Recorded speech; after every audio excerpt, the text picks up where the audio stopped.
Bonjour à tous et bienvenue dans l'épisode 16 du podcast. Aujourd'hui, nous allons parler expérience client. Qu'est-ce qu'on met au juste dans cette catégorie?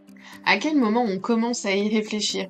Et pourquoi ce sujet peut tout changer dans la façon dont on envisage son business et comment il peut nous aider dans notre croissance? C'est justement le sujet du jour. Je suis Marine, consultante talent et compétences et j'accueille aujourd'hui Janet, notre experte. Et toi, connais-tu tes compétences phares? Sais-tu les mettre en avant pour te démarquer? En 2024, j'accompagne 100 femmes à reprendre le pouvoir grâce à leurs compétences. Clique sur le lien en description pour en discuter. Bonjour Jeannette, bienvenue dans le podcast. Bonjour Marine, merci à toi pour l'invitation surtout. Alors, on est ensemble aujourd'hui pour parler d'un point qui est vraiment, je juge en tout cas stratégique dans le développement de son entreprise, c'est l'expérience client. On n'y pense pas toujours et c'était l'occasion ensemble d'en parler aujourd'hui, de mieux définir ce qui se cache derrière ce terme-là et d'approfondir un petit peu les choses sur lesquelles on peut travailler pour déjà la mettre en place et potentiellement aussi l'améliorer et améliorer du coup la fidélité de nos clients. Est-ce que tu peux commencer par nous dire qui tu es, te présenter, nous en dire un petit peu plus? Ça marche. Alors moi je m'appelle Janet Banigua et je suis consultante et designer d'expérience client. Mon entreprise s'appelle Regard Client parce que j'ai vraiment cette façon d'apporter un regard complètement externe qui va venir se focaliser sur, on va dire, la satisfaction du client pour ensuite prendre les bonnes décisions dans son entreprise. Donc, c'est-à-dire que, par exemple, si on a un tel objectif à atteindre dans son business, en travaillant avec la relation qu'on a avec les personnes qui tournent autour de notre entreprise, donc quand on dit expérience client, c'est pas que les clients, il y a moyen, en fait, de venir activer certains leviers tout au long du parcours du client pour que justement l'entreprise atteigne ses objectifs plus facilement, que ce soit vis-à-vis du client, en fait, même en interne. C'est-à-dire que parfois, on met en place des processus qui sont beaucoup trop compliqués ou qu'on n'aime pas, mais on se sent obligé de les mettre parce que sinon, le client va pas être ravi, etc., etc. Donc, voilà ce que je fais. J'interviens vraiment de façon double. Donc, pour la satisfaction du client avec une expérience client qui est vraiment stratégiquement pensée et qui va venir générer des émotions positives. Et de l'autre côté aussi, dans la fluidité des processus que l'entreprise met en place pour satisfaire stratégiquement ses clients aussi. Voilà. Super. Et tu fais ça depuis quand? Comment t'en es arrivé un petit peu là? Alors, c'est une longue histoire. Combien de minutes tu as? Non, en fait, concrètement, en fait, j'ai un master en gestion. Ce qui fait que quand je pense à une entreprise, j'ai toujours cette vision à 360 degrés. C'est pour ça que pour moi, actuellement, c'est très difficile de venir dire, OK, Marine, je vais venir t'aider dans ton entreprise pour améliorer ton expérience client tout court. Parce qu'en fait, ça n'a aucun intérêt. Parce que tu peux créer une expérience client waouh, y mettre tout ce que tu veux, en mettre plein les yeux à tes clients, pour qu'après ils te recommandent, etc.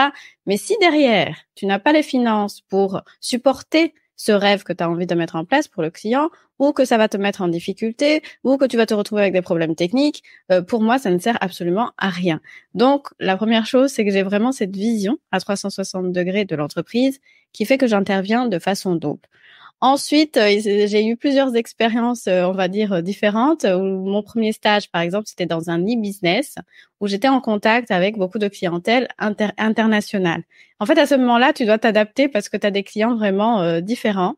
Et donc, la satisfaction client n'est plus la même. Donc, il faut un peu jongler, savoir, etc. Et derrière aussi, j'avais le côté processus aussi à optimiser.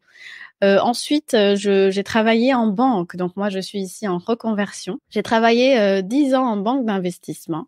Et là, pareil, en banque, on ne rigole pas parce qu'une erreur peut coûter beaucoup d'argent.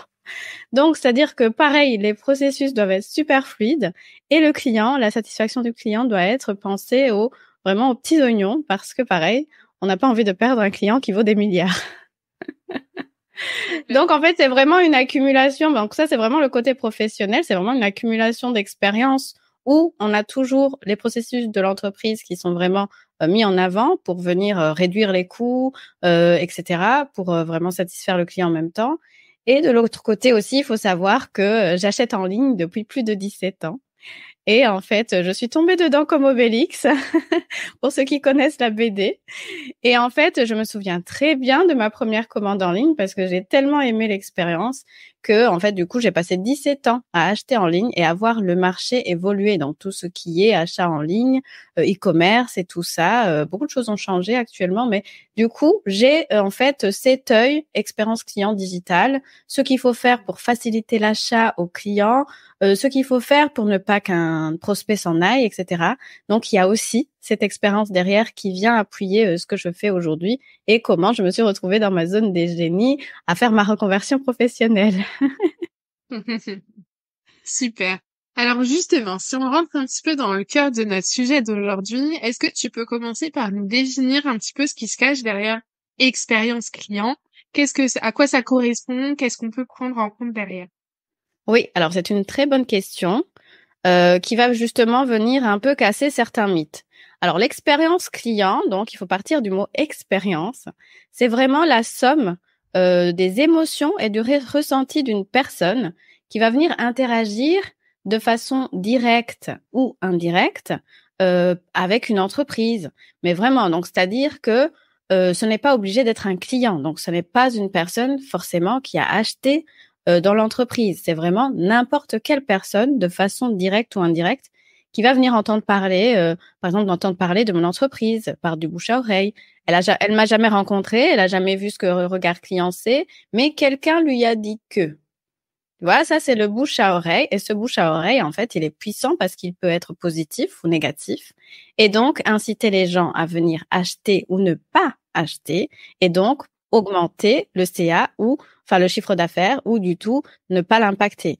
Donc, en fait, quand on travaille l'expérience client, on travaille l'expérience de toutes les personnes qui vont venir s'intéresser à notre entreprise.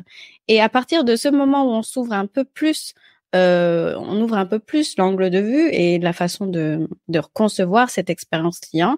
On est un peu plus attentif, on est beaucoup plus attentif que quand on se dit l'expérience client, c'est le service client. Donc, si mon client m'écrit parce qu'il est pas content, c'est pas grave, je sais répondre. Ben en fait non, parce que peut-être qu'avant qu'il se plaigne, il s'est passé beaucoup de choses avant dont on n'a pas prêté beaucoup d'attention. Donc voilà, l'expérience client, c'est vraiment ce côté émotionnel impalpable qu'on ne peut pas toujours contrôler et qui est lié, on va dire aussi, à la réputation de l'entreprise, etc. Ouais. Et l'expérience client, alors je pense que j'ai la réponse, mais à quel moment en fait de notre relation avec le client, si on considère un prospect qui a pas encore acheté chez nous, qui est juste peut-être intéressé par le sujet, jusqu'à un client de très longue date qui est là depuis très très longtemps chez nous, à quel moment on peut mettre de l'expérience client? Oui, alors la temporalité de l'expérience client se passe avant, pendant et après l'achat. Donc, chaque période va venir en fait avoir des objectifs différents. Par exemple, si c'est un prospect et que ça se passe avant l'achat, l'objectif pour l'entreprise, ça va être je veux convertir plus. Comment je fais pour convertir plus? Et donc là, ça se passe par checker tous les points de contact qu'il va y avoir sur le parcours du prospect avant qu'il arrive au moment d'acheter. Et au moment d'acheter, on se trouve dans le pendant. Alors le pendant l'achat, alors là par contre le service client, il peut être très utile dans le sens où si ce sont des personnes qui ont besoin d'être rassurées, si c'est par exemple un investissement qui est quand même assez conséquent, ou si ce sont des personnes qui hésitent, qui ont des questions, qui n'ont pas bien compris. Donc là, il est important d'être là et de répondre. Mais ça peut aussi être en fait tout simplement on n'est pas disponible. Ça se passe en ligne, par exemple, si c'est un achat d'un produit digital, par exemple sur une page de vente ou etc. Est-ce que la page permet au prospect d'acheter facilement sans qu'il y ait des freins sur son chemin pour qu'il achète? Parce que c'est là où l'expérience client a vraiment un rôle crucial, même si les gens ont tendance à ne pas mettre ça en priorité, mais si la personne qui veut acheter, si le prospect qui veut acheter n'arrive pas à acheter, c'est de l'argent en moins pour l'entreprise. Et ça arrive souvent. Alors ça arrive souvent. Et c'est comme ça que j'ai lancé mon entreprise parce que moi, comme je disais, j'achète en ligne depuis quasiment 17 ans et j'ai été pendant une certaine période une cliente très frustrée. C'est-à-dire que j'avais ma carte en main, impossible d'acheter. Et là, je me dis, toujours avec ma vision de l'entreprise à 360 degrés, mais qu'est-ce que c'est bête? Qu'est-ce que c'est bête? J'ai ma carte, j'essaie d'acheter depuis je sais pas combien de fois. et je n'y arrive pas. Et là, je me dis, OK, c'est moi. Mais si nous sommes 10, si nous sommes 100 à essayer de faire la même chose, ça fait quand même beaucoup d'argent de perdu pour une entreprise. Et voilà. Et c'est pour ça, en fait, que l'expérience client, c'est vrai. On a tendance à se dire, OK, c'est juste chouchouter le client. Non, c'est pas juste chouchouter le client. Ça, c'est la partie la plus facile. C'est aussi penser ce qu'il y a derrière et ce qui peut faciliter la vie du client. Et alors, pour finir ta question, donc, l'expérience client, c'est aussi la partie après l'achat. Après l'achat, alors là, j'adore. Les gens, ils adorent négliger celle-là. Les gens, ils se disent, ah, mais le bouche à oreille, il va se faire tout seul. Ah, mais mes clients sont contents, ils vont revenir tout seuls. Et donc là, encore une fois, on a le choix entre laisser la phase après achat, donc servir le client, lui faire vivre une bonne expérience pour qu'après il revienne, etc. On peut laisser faire ou on peut travailler ça de façon très stratégique pour construire une relation à longue durée, donc vraiment une relation durable avec son client. Et là, ça commence à être plus intéressant, à être beaucoup plus bénéfique pour l'entreprise parce que tout simplement, ça coûte par exemple 7 fois moins cher de fidéliser que d'acquérir un nouveau client. Donc, en fait, quand on prend un peu de recul et qu'on se dit, OK, j'ai besoin de rentrer de l'argent dans mon entreprise, je fais comment? La plupart des gens vont aller, il me faut des nouveaux clients, il me faut des nouveaux clients. Mais je réponds toujours, qu'est-ce que vous faites de vos clients qui sont déjà là? Et c'est pour ça que je suis aussi spécialisée en fidélisation client. Génial, hyper intéressant. Donc, on a compris en t'écoutant que l'expérience client, elle est stratégique pour nos entreprises, qu'il faut absolument la prendre en compte et qu'en plus, elle intervient à tous les niveaux, que ce soit un prospect qui n'est pas encore sorti sa carte ou que ce soit un client fidèle, mais du coup, on a envie de générer du réachat et on a envie qu'il reste fidèle chez nous et puis aussi potentiellement qu'il nous recommande, comme tu l'as dit, sur du bouche à oreille. Partant de là, moi je suis entrepreneur, je me mets à la place un peu de nos auditeurs. C'est un sujet que bon, faut l'avouer, j'avais pas trop réfléchi jusqu'à présent, hein, tu me connais bien. Par quoi est-ce que je peux commencer? Qu'est-ce que je peux me poser comme question pour débuter un petit peu cette démarche expérience client et commencer à réfléchir les choses? Alors, d'un point de vue stratégique, donc ici, vraiment, je vais me mettre dans la stratégie, un peu moins dans le chouchoutage de clients. Dans un point de vue stratégique, là où tu peux commencer aujourd'hui, c'est tout simplement d'essayer de te poser et d'identifier, premièrement, les mauvais retours que tu as reçus ou alors les retours un peu embêtés de tes clients actuels, par exemple. Des personnes qui sont tes prospects, qui par exemple n'ont pas encore acheté, te dire OK, n'a pas encore acheté, pourquoi? Est-ce que c'est un problème technique, etc. Est-ce que moi je les ai relancés? Est-ce qu'ils m'ont écrit, j'ai pas répondu? Ça peut arriver, hein. Des choses comme ça. Donc vraiment venir identifier côté client, qu'est-ce qui fait aujourd'hui que mon client ou mon prospect n'arrive pas à acheter ou n'est pas content? Ou est-ce qu'il m'a déjà signalé des choses à améliorer, mais j'avais pas le temps, donc voilà, etc.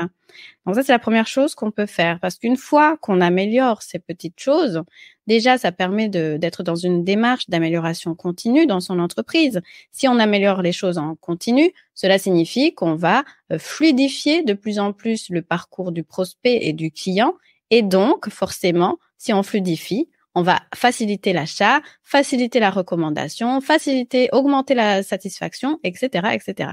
Ça, c'est la première chose que tu peux te poser et faire, hein, et qui est en général très facile à faire. Ensuite, il y a côté business. Là, c'est toi qui t'assis, pareil. Tu regardes, OK, actuellement, qu'est-ce qui me frustre dans ma relation client? Mais vraiment, qu'est-ce qui me prend du temps et j'ai pas envie de mettre du temps là-dedans? Qu'est-ce qui me prend de l'énergie? Franchement, c'est une grosse charge émotionnelle. J'arrive pas à gérer quand il se passe ci, il se passe ça. Et troisième chose aussi, qu'est-ce qui me coûte de l'argent? Qu'est-ce qui actuellement me coûte de l'argent et en fait ne mériterait pas que j'investisse autant? Parce qu'au final, j'ai voulu par exemple faire plaisir à mes clients, mais au final, ils en ont rien à faire. C'est pas la chose sur laquelle je pensais qu'ils allaient se ruer, mais en fait, ils en ont rien à faire. Donc voilà déjà deux aspects sur lesquels tu peux travailler et en ayant les réponses à ces questions et en cherchant, on va dire, des solutions aux problématiques qui ont été identifiées. alors c'est déjà beaucoup. C'est déjà beaucoup de choses. C'est beaucoup d'optimisation de parcours client et d'augmentation de la satisfaction client et donc une expérience client qui est meilleure pour soi, mais aussi pour son client, etc. Parce qu'il faut pas non plus oublier que derrière une expérience du client, il y a quelqu'un derrière qui est en train de travailler ou qui a mis en place des systèmes pour servir ce client. Ça aussi, c'est important. Là, du coup, je me permets un petit lien parce qu'il y a quelques semaines est sorti un épisode sur les questionnaires clients et les interviews clients. Et là, ça peut être une vraie solution de lier ces deux techniques.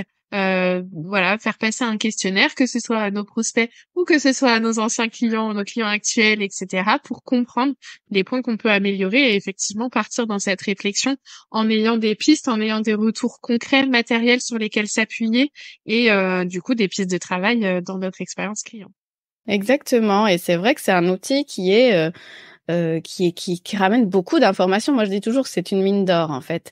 Et ce n'est pas non plus obligé de passer par un questionnaire. C'est-à-dire que si actuellement, vous avez une bonne relation avec quelques clients, vous pouvez très bien vous retourner vers eux et dire oh coucou, bonjour, tiens, comment t'as vécu ça, demander des feedbacks parce que quand ce sont des personnes avec qui on a des relations fiables, durables, ils sont toujours contents d'aider et de donner un feedback. Donc ça, c'est la première chose. Et la deuxième chose, c'est dire vraiment si, parce que je sais que par exemple la création de questionnaires, ça peut vraiment bloquer des gens. Pour en avoir eu comme problématique à traiter, il y a des gens qui peuvent vraiment être bloqués par la création d'un questionnaire. Donc dans ce cas-là, oubliez les outils, revenez à la relation humaine et allez poser les questions directement.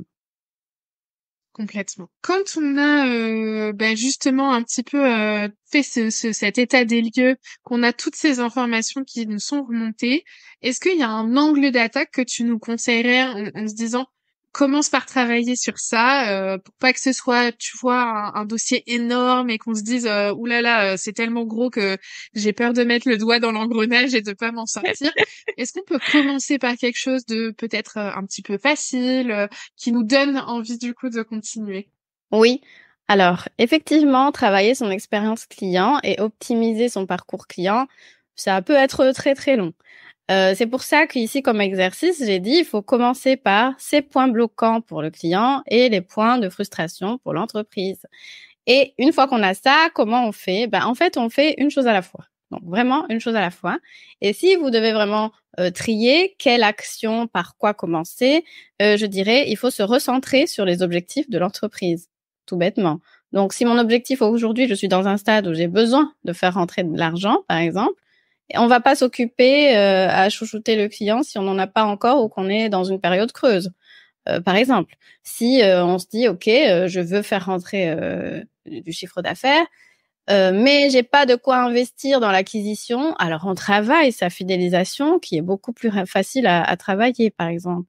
Donc c'est vraiment se poser et voir quels sont les objectifs actuels de l'entreprise et puis aller matcher les petites frustrations, les petits trucs, etc. et commencer par là et puis avancer petit à petit. Ça ne sert à rien. Enfin, si le projet est de refaire tout le parcours du client et toute l'expérience du client, ça peut se faire en un coup. Mais sinon, franchement, avoir une démarche d'amélioration continue, toujours garder, ça c'est important, les objectifs de l'entreprise en vue, parce que au final, il faut que l'entreprise soit pérenne et qu'elle soit rentable, etc. Toujours garder ça en tête et vous allez voir, OK, là, on m'a signalé un problème sur le site, impossible d'acheter. Va falloir s'occuper de ça de façon urgente. Tu vois ce que je veux dire? Ou alors, oh là là, la formation que j'ai mis en place, tout le monde se plaint parce qu'ici, ils ne comprennent rien. Ou alors, je reçois trop de questions, en fait, à cette étape-là et moi, ça me prend du temps et en fait, OK, qu'est-ce que je peux faire aujourd'hui pour justement me dégager du temps? C'est tout simplement aller rajouter des informations supplémentaires, par exemple, à ce point de friction, à ce nœud, en fait, qui pose problème un peu à tout le monde. Et en faisant ça, on dégage du temps, on ne reçoit plus des mails intempestifs, etc., etc. Donc voilà. Et aussi garder... Là, vraiment, on voit la stratégie qu'il faut Ah oui. avoir derrière. Penser stratégiquement et effectivement mettre en lien l'expérience client avec les objectifs qu'on veut atteindre pour que ça nous serve et que ce soit pas effectivement, comme tu le disais, réfléchir pendant des jours et des jours à construire un accompagnement de nos clients génial, Sauf que si on n'a pas de clients, c'est difficile déjà de voir si c'est vraiment génial parce que personne Oui. ne peut la tester. Et puis, ça sert pas à notre stratégie parce que si aujourd'hui on est en acquisition client, en fait, penser à les chouchouter, effectivement, c'est pas le bon point de tension à travailler. Oui, donc du coup là, ce n'est même plus le client qu'il faut chouchouter, ça va être les personnes qui entrent en contact avec l'entreprise qu'il faut chouchouter, par exemple. Ça veut dire qu'il faut changer de regard et aller regarder là où nos objectifs nous mènent, en fait. Donc ça, c'est la première chose. Et l'autre chose que je pourrais rajouter, c'est de toujours avoir cette démarche empathique. Quelle que soit la problématique, quel que soit ce qui se passe, c'est vraiment venir avec cette démarche empathique et de se dire, OK, bon, je ne suis pas d'accord avec ce que la personne dit ou ce qu'elle me raconte ou franchement, c'est écrit partout, elle aurait pu regarder et se débrouiller. C'est vraiment d'être dans cette démarche empathique et de se dire, OK, ben en fait, si elle me pose la question, c'est que elle n'a pas vu l'information, donc est-ce que je n'ai pas assez mis l'information en avant, etc. Donc, se remettre en question, c'est toujours bon pour son entreprise. Mais vraiment, et aussi, il faut savoir que quand on travaille un parcours client ou même pour l'expérience des clients, les gens sont tous différents. Nous avons tous une expérience de vie différente. Donc, en fait, là où quelqu'un va arriver sur une page de vente, par exemple, et commencer à lire tout de A à Z, il y a des personnes comme moi qui arrivent et qui regardent en vite fait ou qui vont juste cliquer sur le bouton acheter. Donc, il faut se dire qu'il y a plusieurs comportements et c'est pour ça que quand on travaille l'expérience du client, on prend vraiment la variété des profils en compte et aussi on vient utiliser des mécanismes de comportement humain pour guider le client, le prospect à avancer sur son parcours client et être de plus en plus satisfait. Il y a aussi cette notion derrière de je travaille les comportements humains. Donc, l'empathie est vraiment très utile. À quel moment c'est terminé tout ça? Ça finit jamais. Ça finit On est jamais parce d'accord. que justement, ce qu'on veut, c'est que une fois qu'on arrive dans la phase après achat, le client qui a acheté chez nous, on veut que il reste. C'est pas qu'on veut qu'il reste notre client ad vitam aeternum. C'est juste que c'est une personne qui a quand même eu une relation avec notre entreprise, qu'on a servi, etc. Et il faut se dire que l'entreprise aussi va se développer. Donc, imaginez qu'aujourd'hui, vous vous lancez, vous n'avez qu'un seul service, un seul produit en vente. D'accord? Vous avez plein de clients que vous abandonnez, mais le jour où dans 2 ans ou dans 3 ans, vous commencez à développer votre entreprise et que vous créez des nouveaux services, parce que vous avez été conscient du fait que le client a lui aussi grandi, donc vous pouvez l'accompagner encore plus. Eh ben, ce serait dommage quand même d'aller commencer à mettre de la pub pour acquérir des nouveaux clients, alors qu'il y en a plein qui attendent là quand même tranquillement. Enfin, tu vois, donc du coup, c'est vraiment un cycle sans fin, un cercle vertueux à entretenir, parce qu'un client peut rapporter des nouveaux clients et pas qu'un seul, hein. Il peut en rapporter 1, 2, 3, 4, 5, 10.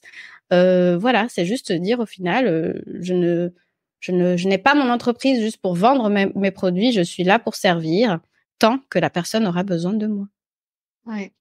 Et puis c'est aussi, je pense, de continuer un peu d'être dans la réflexion et dans l'analyse de son business et se dire aujourd'hui j'ai ce process-là pour mes prospects qui est mis en place, mais finalement peut-être que moi je vais évoluer, peut-être que le marché va évoluer, peut-être que ma cible va évoluer et donc il faut que je continue à mettre à jour ce process d'expérience client pour le garder le plus affiné possible par rapport à mes attentes, aux attentes de ma cible, aux attentes du marché. Enfin, voilà, on sait, le tout va très vite. Ah oui. Euh, Surtout dans le digital, tu fais bien de le mentionner parce qu'effectivement, une expérience client, c'est pour ça que tout à l'heure je disais, il faut pas tout travailler d'un coup. Enfin, si on peut, mais si on met beaucoup d'énergie et après il y a un élément qui change sur le marché, paf, il faut tout refaire. Alors que quand on est dans une démarche d'amélioration continue, on est plus attentif à ce qui se passe, les comportements d'acheteurs qui changent, par exemple, on est un peu plus flexible pour venir changer ça et réagir rapidement. Pareil, s'il y a un élément externe qui débarque, on va dire, qui va venir influencer l'entreprise, comme l'intelligence artificielle, vaut mieux rester agile, comme on dit toujours, que de rester dans son petit côté. Ah non, moi je fais comme ça et puis c'est rien. Si le client il est pas content, il est pas content. J'ai toujours fait ça comme ça et puis c'est tout. C'est sûr que bon, hein, un petit peu d'agilité dans nos domaines digitaux, ça fait du bien quand même. On n'a pas le choix de toute façon. Mm. Et alors justement, par rapport à tes expériences et à ton retour dans ce secteur-là, quelle est l'erreur la plus fréquente que tu vois dans les clients que tu accompagnes et que tu as envie de nous partager aujourd'hui pour nous dire non, vraiment, travaillez ça. Alors, l'erreur, ça va être une erreur vraiment globale que je vois, mais partout, que ce soit chez mes clientes ou que je vois même dans mon audience ou que je vois même partout. C'est vraiment en fait, il y a 2 erreurs. La première, c'est de penser que expérience client égale client. Donc, de se dire, ah, ça ne concerne que les gens qui ont acheté chez moi. Non, parce que la personne avant qu'il achète, elle est passée au travers de on va dire de certaines étapes avant de devenir client. Et justement, quand on ouvre un peu cet horizon, on se rend compte qu'on a plus de choses à faire stratégiquement parlant sur l'expérience client pour venir atteindre les objectifs de notre entreprise. Donc ça, c'est vraiment la première erreur en général, je change ça tout de suite. Je dis OK, mais il y a également ceci, il y a également cela. La dernière fois dans ma newsletter, je parlais d'un profil touriste. Donc les profils touristes, ce sont des personnes qui vont par exemple venir être hyper fans de l'entreprise. Pourtant, ce ne sont pas les clients qui vont venir acheter. C'est juste des personnes, par exemple, qui vont quand même, par exemple, recommander énormément. C'est-à-dire, je suis pas ta cliente, mais j'adore ce que tu fais, donc je te recommande. Et ces gens-là, par exemple, peuvent apporter beaucoup plus d'argent qu'un client qui achète qu'une seule fois. Tu vois? Donc, il y a vraiment cette erreur de penser que expérience client, c'est que client. Et la deuxième chose dont on a parlé aussi en début d'épisode, c'est cette façon de penser que l'expérience client, c'est que le chouchoutage. Il n'y a pas d'aspect stratégique derrière vis-à-vis de notre entreprise. Et donc, de délaisser ça et de considérer que ce n'est pas prioritaire, ce n'est pas urgent, je m'en occuperai quand j'ai le temps. En fait, parfois, en se plongeant dans son expérience client, en prenant 2-3 actions, il y a moyen d'avoir des résultats quand même qui sont beaucoup plus rapides que si on avait utilisé une autre stratégie, etc. Parce que l'expérience client va toucher tout ce qu'il y a dans l'entreprise, que ce soit au niveau de l'écrit, au niveau du visuel, au niveau etc. Donc, à un moment donné, s'arrêter et se dire, OK, je vais un peu m'intéresser à l'expérience de mes clients pour solutionner ce problème-là. Parfois, ça va plus vite. Ouais. Ok, très intéressant. Alors, on arrive déjà à la fin de notre épisode. C'est passé super vite. Oui. Et donc, le petit rituel de fin d'épisode, le meilleur conseil que tu peux nous donner justement sur son expérience client. Alors, le meilleur conseil que je peux donner, avec tout ce qu'on a déjà raconté, ce serait de se poser cette question. Qu'est-ce que je fais actuellement de mes clients? Ceux qui ont déjà acheté chez moi cette année, l'année passée, l'année d'avant, qu'est-ce que j'en fais? Merci de cette ouverture sur une question. On va pouvoir aller tous s'atteler à prendre une petite feuille et à répondre à cette question. Oui. Et n'hésitez pas justement à partager en commentaire si vous avez répondu à cette petite question. J'ai hâte de savoir qu'est-ce que vous en faites aujourd'hui. Moi aussi, franchement, parce que ici j'avais fait des petites interviews où je posais la question aux gens et il y en a une, elle m'a dit: «Oh là là, j'ai vraiment de la peine, j'ai l'impression que mes clients, je les ai laissés en arrière. Je suis toujours en train de courir à chercher des nouveaux clients et eux, en fait, je les délaisse». C'est pas la bonne stratégie du siècle. Merci beaucoup Jeannette d'être venue à mon micro aujourd'hui. J'espère que ce sujet va vous inspirer et va vous aider dans vos entreprises. Et bien sûr, s'il y a la moindre question, on est disponible dans les commentaires. Merci Marine pour ton invitation. À bientôt. À bientôt. Et voilà, c'est déjà la fin de cet épisode. J'espère que tu as apprécié autant que moi cette conversation enrichissante. Je suis Marine, consultante RH et facilitatrice de succès pour les indépendants passionnés. Mon rôle, révéler tes compétences clés et t'aider à bâtir l'équipe parfaite pour réaliser tes rêves. Si tu souhaites en savoir plus sur comment je peux t'aider à libérer ton potentiel, révéler tes compétences ou optimiser ton organisation, contacte-moi via les liens en description. Tu y retrouves aussi toutes les infos concernant notre invité du jour. N'oublie pas de t'abonner au podcast pour ne manquer aucun des prochains épisodes et partage-le autour de toi pour m'aider à grandir. Si tu as des questions, des commentaires ou si tu souhaites partager ta propre expérience, n'hésite pas à me contacter. Rendez-vous dans 2 semaines pour un nouvel épisode.